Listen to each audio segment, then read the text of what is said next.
বাংলাদেশ আওয়ামী লীগের আজকের ৭৫তম প্রতিষ্ঠা বার্ষিকী উপলক্ষে নানুর জেলা আওয়ামী লীগের উদ্যোগে আজকের আলোচনা সভার আগে আপনারা জানেন আজকে নানুর জেলা আওয়ামী লীগের সংগ্রামী সাধারণ সম্পাদক তুলারাম বিশ্ববিদ্যালয়ের তিনবারের নির্বাচিত বিপি বাংলাদেশ আওয়ামী লীগের সভানেত্রী মাননীয় প্রধানমন্ত্রী দেশরত্ন শেখ হাসিনার অত্যন্ত আস্থাভাজন এবং নারায়ণগঞ্জের সাবেক পৌর প্রশাসক, নারায়ণগঞ্জের মাটি ও মানুষের নেতা, যিনি সারাক্ষণ রাজনীতি নিয়ে থাকতে পছন্দ করেন, যার রাজনীতি জ্ঞান সেই আমাদের নেতা আলহাজ অ্যাডভোকেট আবু হাসনাত মোহাম্মদ শহীদ বাদল ভাইয়ের নেতৃত্বে আজকে শহীদ মিনার থেকে যে হাজারো মানুষের যে জনস্রোত, যে জনদল এই প্রতিষ্ঠা বার্ষিকীতে প্রমাণ করেছে নারায়ণগঞ্জে আওয়ামী লীগ আছে, নারায়ণগঞ্জে আওয়ামী লীগ ছিল, নারায়ণগঞ্জে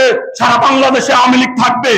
আজকের এই আলোচনা সভায় ইতিমধ্যে আমাদের মাঝে আরো উপস্থিত আছেন নারায়ণগঞ্জ জেলা যুবলীগের বিপ্লবী সভাপতি জনাব আব্দুল কাদের ভাই ও জেলা শ্রমিক লীগের সভাপতি আব্দুল কাদের ভাই ও সাবেক মহিলা এমপি ও জেলা আওয়ামী লীগের সাবেক সভাপতি আসাদ ভাই সহ এবং সাবেক এমপি হোসেনারা বাবলি আপা এবং বন্দর উপজেলা আওয়ামী লীগের সাংগঠনিক সম্পাদক আমির হোসেন ও রুমান, বন্দর উপজেলা আওয়ামী লীগের ত্রাণ ও সমাজ কল্যাণ বিষয় সম্পাদক রুমান সহ আওয়ামী লীগ, যুবলীগ, ছাত্রলীগের অসংখ্য নেতৃবৃন্দ, আসসালামু আলাইকুম।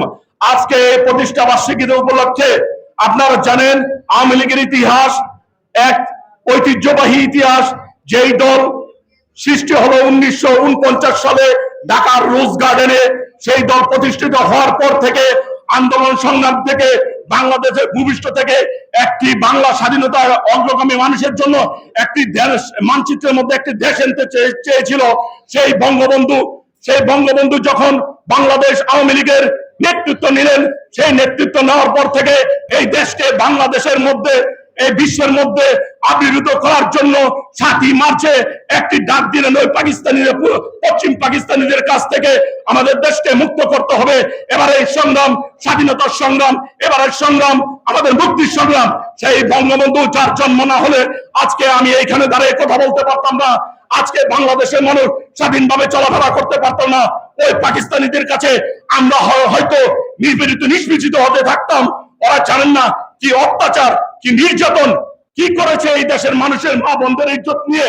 কিন্তু সেটা গেল সেই তাদের সাথে ওই হায়না বিএনপি জামাত জোট সরকার, ওরা মিলে বাংলাদেশকে আবার রূপ দেওয়ার জন্য আবারও ওরা কি চাইলো, আগুন সন্ত্রাস করে বাংলাদেশকে জঙ্গিবাদ করে পিছনে ফেলে দেওয়ার জন্য চেষ্টা করলো।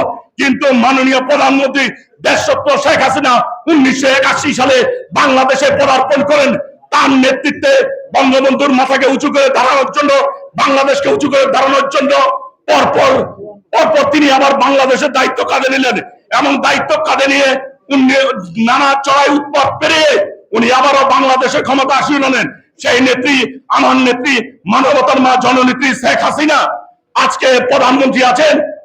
উনি আজকে জানেন বাংলাদেশের কাছে, বিশ্বের কাছে একজন রোল মডেল।